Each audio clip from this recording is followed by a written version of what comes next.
प्रणम्यं शिरसा देव गौरीपुत्रविनायकम्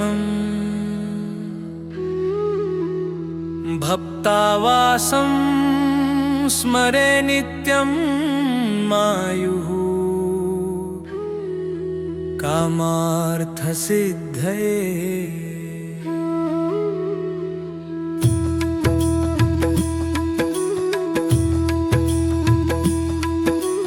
प्रथमं वक्रतुण्डं च एकदन्तद्वितीयकं तृतीयं कृष्णं पिनाक्षं गजवक्त्रं चतुर्थकम् लम्बोदरं पंचमं च षष्ठं विकटमेव च सप्तमं विघ्नराजेन्द्रं धूम्रवर्ण तथाष्टकम् नवमं भालचन्द्रं च दशमं तु विनायकम् एकादशं गणपतिं द्वादशं तु गजाननम् लम्बोदरं पंचमं च षष्ठं विकटमेव च सप्तमं विघ्नराजेन्द्रं धूम्रवर्ण तथाष्टकम् द्वादशैतानि नामानि त्रिसन्ध्यया पठेन्नरः न च विघ्नभयं तस्य सर्वसिद्धिकरं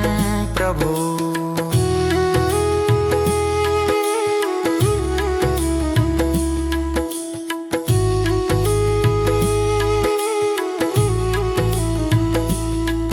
विद्यार्थी लभते विद्यां धनार्थी लभते धनं पुत्रार्थी लभते पुत्रान् मोक्षार्थी लभते गतिम् जपेद्वगणपतिस्तोत्रं षड्भिर्मासे फलं लभेत् संवत्सरेण सिद्धिं च लभते नात्र संशये।